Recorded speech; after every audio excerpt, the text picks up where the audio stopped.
여러분, 입추가 지났지만 날씨는 여전히 많이 덥지요. 여러분 어떻게 지내십니까? 오늘 저는 교회의 존재 이유와 관련해서 좀 말씀을 나누려고 합니다. 천국에 가는 사람들, 이런 제목입니다. 우리는 흔히 죽음을 인생의 끝이다, 죽음은 끝이다, 뭐 이런 식의 이야기를 하고 또 생각을 그렇게 하고 삽니다. 그런데 여러분, 익숙한 단어가 있죠. well dying이라고 하는 단어, 여러분 들어보셨죠? 이것은 잘 죽기 위한 준비, 이렇게 해석을 해도 됩니다. 누구나 피할 수 없는 이 죽음을 어떻게 하면은 의미 있게 또 존엄하게 품위 있게 죽을 수 있을까 하는 그런 이야기죠. 죽음의 현상을 진지하게 학문적으로 연구하는 또 정신의학자도 있습니다. 엘리자베스 퀴블로스라는 사람인데요. 그분은 소위 죽음의 세계를 경험한 사람들, near death experience, 죽었던 사람들이죠. 그러니까 극적으로 죽었다가 다시 살아난 사람들, 이런 사람들을 집중적으로 연구해서 그들의 이야기를 통해서 결론적으로 산출해내는 공통적인 게 하나 있습니다. 죽었던 사람들은 긴 터널을 통과한다는 것이고, 그 다음에 악몽 같은 끔찍한 경험을 하는 케이스가 있고요. 또 한쪽은 죽음의 그 긴 터널을 통과한 후에 밝은 빛의 세계가 기다리고 있었다. 그리고 그 빛의 세계를 들어서는 순간 너무너무 좋아서 다시 돌아오고 싶지 않았다. 이런 이야기들을 하는 두 부류의 공통적인 이야기들을 하고 있습니다. 이건 물론 뭐 성경은 아닙니다만은 우리가 참고할 수 있는 그런 이야기라고 생각합니다. 성경에는 한 번 죽는 것은 사람에게 정해진 것이고 그 후에는 심판이 있다, 이렇게 히브리서 9장 27절은 말씀하지 않습니까? 한 번 죽는 것은 누구도 피할 수 없습니다. 그리고 그 끝에는 반드시 심판이 있다는 것입니다. 그 심판은 바로 우리가 이 땅에서 육신으로 호흡하고 살아온 날들에 대한 심판입니다. 그래서 예수님을 믿지 않는 사람들은 믿지 않고 산 것에 대한 심판, 우리 하나님을 거부하고 예수님을 부정하고 부인하고 거부했던 심판을 받고, 그리고 영원히 하나님이 안 계신 곳, 그곳으로 들어가게 되는 것이죠. 그것을 여러분 지옥이라고 합니다. 일단은 여러분, 우리가 왜 이러한 하나님이 계시는 천국과 또 하나님이 계시지 않는 지옥이 우리 이 다음 생에, 다시 말하면 죽음 이후에 존재하게 되었는지부터 여러분 우선 말씀을 드릴게요. 여러분, 창세기 3장 23절과 24절에서는 원죄로 인하여 하나님으로부터 심판을 받고 하나님으로부터 쫓겨나고 버려지게 되는 그런 말씀이 있습니다. 그리고 어디로 갔을까요? 고린도전서 10장 20절에서는 하나님이 아닌 사탄을 섬기게 되었다고 말씀을 가르쳐 주십니다. 그때부터 요한복음 8장 44절은 사탄의 종노릇하고요. 그리고 에베소 2장 2절에서는 사탄이 시키는 대로 살아가게 되는 것이죠. 다시 말하면 사탄이 이제 하나님을 떠난 인생들의 주인이 되어 있는 것입니다. 그래서 그 사탄이 하나님을 모르는 사람들을 다스리는 여러 가지 영적 환경들이 있습니다. 예를 들면은 삼신 할매가 아이의 건강을 지켜주고 또 아이를 보내준다, 이런 무속, 그 다음에 아기 낳은 집에는 개우기 같은 것은 안 된다, 또 아기 낳고 나서는 깨를 볶으면 안 된다, 또 아기 낳고 3일 안에 못질하면 안 된다. 또 아기 난 집에서는 물건을 내가거나 또 상중에 있는 사람이 그 집에 오면 안 된다. 이런 얘기들이죠. 뿐만 아니라 더 일반화되어 있는 게 뭐냐, 징크스입니다. 운동선수들이 주로 징크스에 시달린다, 징크스가 있다, 이런 얘기를 하지 않습니까? 이 징크스, 이거는 다른 표현으로 사악한 사단에게 소속된 상황에 대한 설명입니다. 그리고 또 여러분 익숙한 삼재가 있지 않습니까? 이거는 12년 주기로 돌아오는 세 가지 재난을 얘기하는 건데요. 삼재란 천살이 있고 지살이 있고 인살이 있다, 이렇게 세 가지 재난이라, 이런 말인 것입니다. 그리고 이것은 한번 들어오면 3년 동안 고통을 받는다, 이렇게 얘기해서 삼재를 피하려고 하지 않습니까? 이게 다 뭡니까? 이게 하나님을 모르고 사는 사람들을 지배하는, 통치하는 사악한 귀신의 영적 전략입니다. 그들이 또한 이 사악한 귀신에게 붙잡혀서, 붙들려서 살고 있다는 현실적인 증거들인 것입니다. 본인의 사주를 보고 삼재를 따지고 또 날짜도 보고 방향도 보고 시간도 보는 것이죠. 이게 전부 다 하나님을 떠나서, 하나님에게 쫓겨나서 사악한 귀신에게 소속되어 있다는 증거들인 것입니다. 제가 간증을 우선 먼저 하나 해드리겠습니다. LA 동양선교교회를 개척해 세웠던 임동선 목사님의 간증 중에 있는 이야기입니다. 이 간증에는 이런 이야기가 나옵니다. 사천 비행단에서 군목으로 근무할 때 이 목사님 가정은 다 찌그러져가는 초가집 단칸방에 살고 있었답니다. 근데 그 이듬해 봄에 그 새로 지은 부단장 관사로 이사를 하라고 부대에서 그랬답니다. 그런데 그 관사는 귀신이 나온다고 해서 아무도 살지 않는 그런 흉가였어요. 그런 곳을 이제 이 군목에게 선심 쓰듯 그렇게 주겠다고 했다는 것입니다. 그 집터는 구한말 사형을 집행하던 곳인데요. 마을의 흉악범을 그곳으로 끌고 와서 목을 베었답니다. 공군에서는 그 터 위에다가 집을 지어서 장교들을 살게 했는데 그 터가 세다 이래가지고 흉가라고 소문이 나서 안 들어가려고 하고요. 또 처음 들어와서 살았던 분은 독실한 불교신자인데 이 두 사람이 이중령과 윤중령이었는데요. 그 중에 이중령은 비행기 훈련을 하다가 사고로 세상을 떠났고, 옆집의 윤중령 동생도 비행 장교관으로 생도에게 비행 훈련을 시키다가 비행기가 추락하는 바람에 죽었다는 것입니다.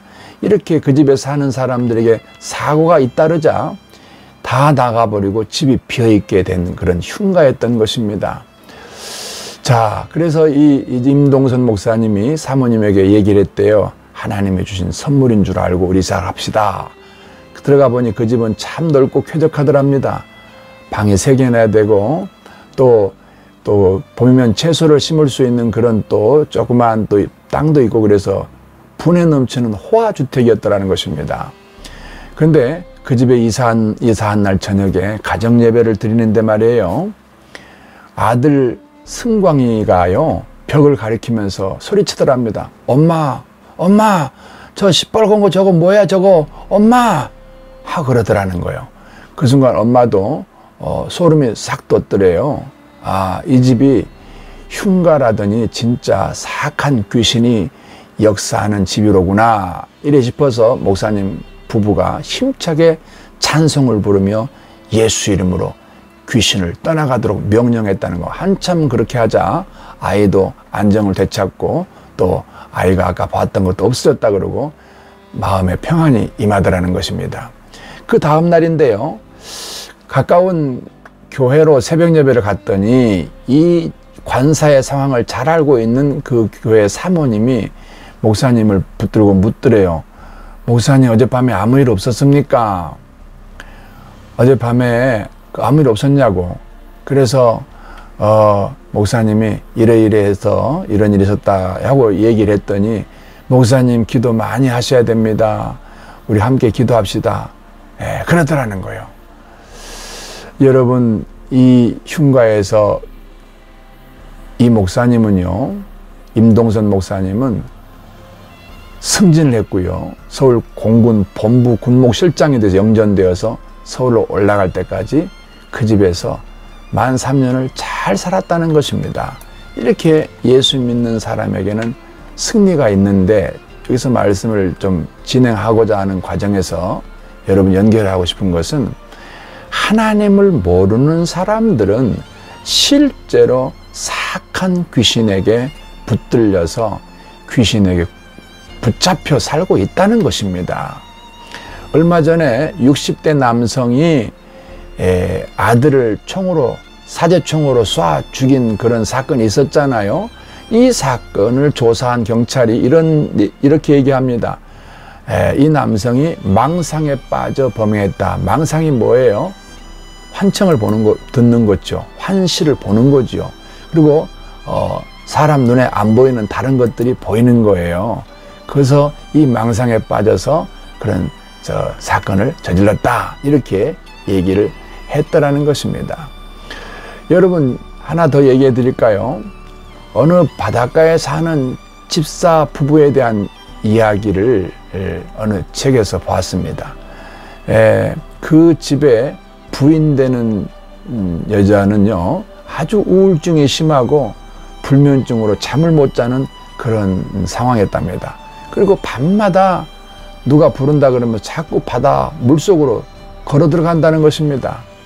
그래서 끌어낸 적이 한두 번이 아니래요.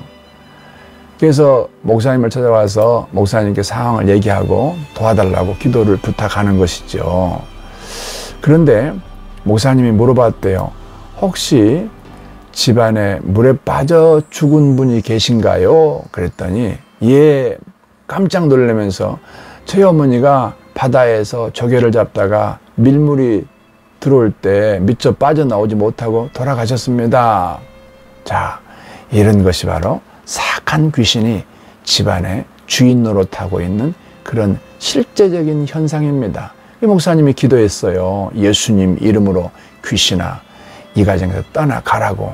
그리고 그들에게 예수님 이름으로 기도해주고 예수님을 영접시키고 예수님으로 구원받게 해서 다시는 그런 문제로 시달리지 않게 되었다는 것입니다. 여러분, 이 영적인 세계에 대해서 여러분 무지해서도 안 되고요. 또 하나 무시해서도 안 됩니다. 왜냐하면 영적인 세계가 실제로 존재하기 때문입니다. 예를 들면은 연예인들 중에 상당수 알만한 분들이 무속인으로 살고 있는 거 보세요. 그들이 영적 세계가 없다면 무속인이 왜 됩니까? 점쟁이가 됐다는 말이죠. 여러분, 이처럼 하나님 모르는 사람들을 실제로 지배하고 주인 노릇하는 영적 세계가 있음에 대해서 무시하지도 마시고 무지해서도 안 됩니다. 자, 이들이 최종적으로 가는 곳은 어디예요? 마태복음 25장 41절 이하에 보면은 이렇게 말씀하시는 구절이 있어요. 또 왼편에 있는 자들에게 이르시되 저주를 받은 자들아, 나를 떠나 마귀와 그 사자들을 위하여 예비된 영영한 불에 들어가라.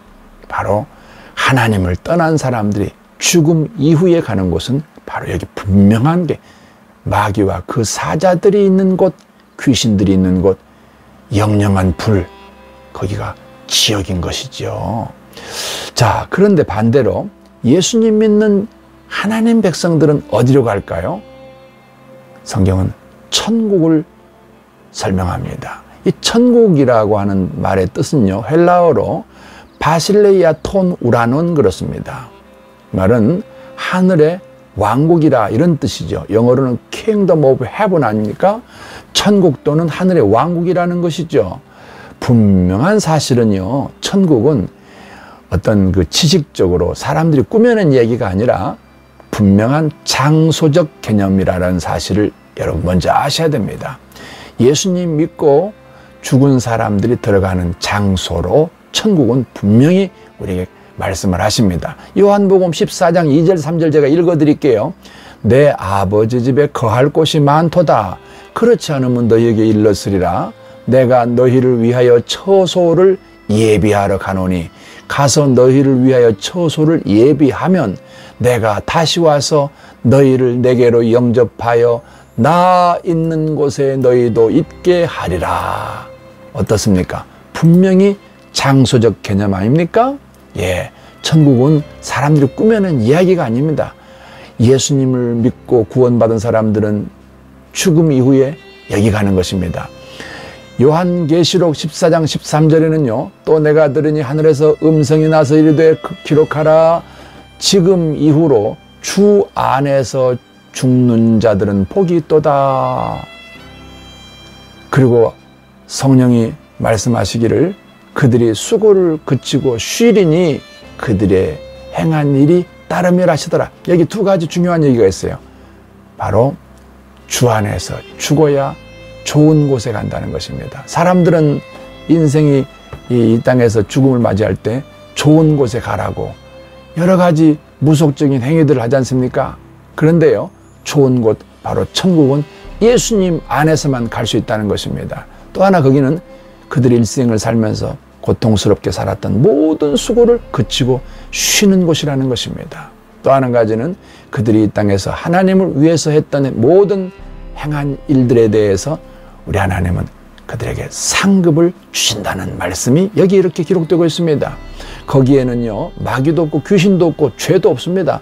요한계시록 21장 7절 이하에는요, 이기는 자는 이것들을 상속으로 받으리라. 나는 그의 하나님이 되고 그는 내 아들이 되리라. 그러나 두려워하는 자들과 믿지 아니하는 자들과 흉악한 자들과 살인자들과 음행하는 자들과 점술가들과 우상 숭배자들과 거짓말하는 모든 자들은 불과 유황으로 타는 못에 던져지리니 이것이 둘째 사망이라. 자, 그렇게 말씀을 하시고요.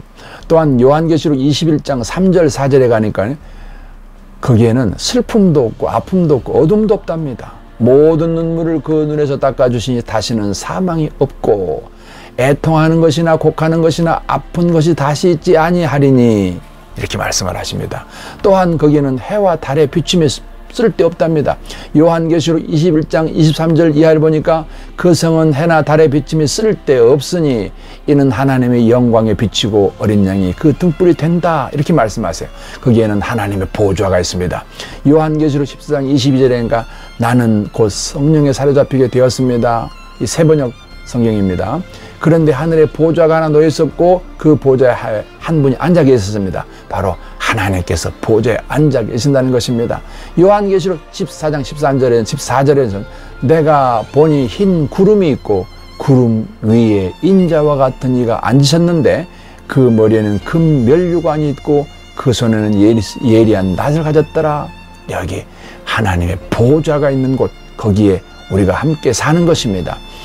하나님과 함께 산다는 말씀이 요한계시록 21장 3절에서는 내가 들으니 보좌에서 큰 음성이 나서 가로되 보라 하나님의 장막이 사람들과 함께 있음에 하나님이 저희와 함께 거하시리니.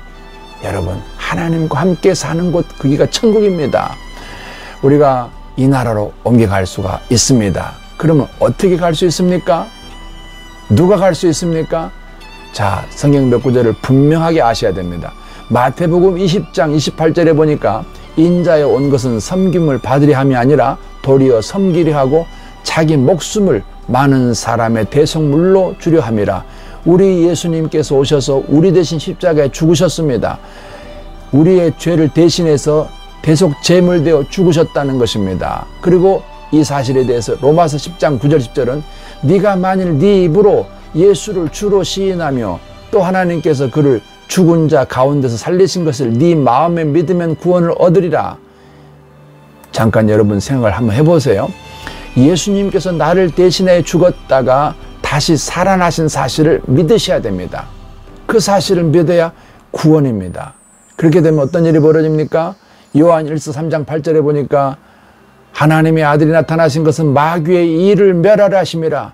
귀신에게 붙들려 있던 모든 인생이 풀리게 됩니다. 로마서 8장 1절 2절은 죄와 사망의 법에서 해방이 된다는 것입니다.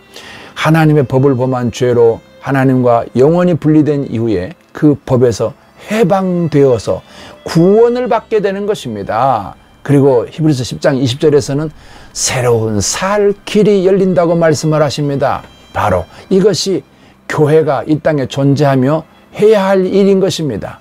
하나님을 떠나 하나님을 모르는 사람들은 사악한 악한 영 귀신에게 붙들려서 숨 쉬는 동안 한 번도 평안함이 없이 살아갈 수밖에 없습니다. 이렇게 묶여 사는 것입니다. 그러나 예수님을 통해서 죄 사함 받습니다. 예수님께서 우리를 대신해 십자가에 죽으시고 부활하셨습니다. 이 사실을 전해서 그 사실을 믿으면 그들 인생이 바뀝니다. 새로운 살 길로 옮겨지게 됩니다. 이 사실을 전해줘야 됩니다. 이것은 전해주지 않으면 들을 수가 없습니다. 이 사실을 전하라고 세워진 기관이 교회인 것입니다. 우리 교회는 2035 비전을 선포했습니다.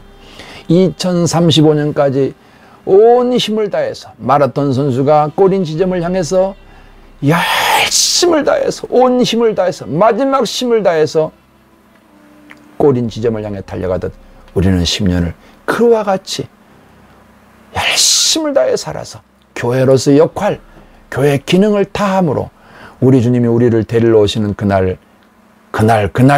최종적인 승리자가 되기를 소원합니다. 이 방송을 들으시는 모든 주의 백성 여러분, 함께 갑시다. 함께 교회 기능을 다합시다.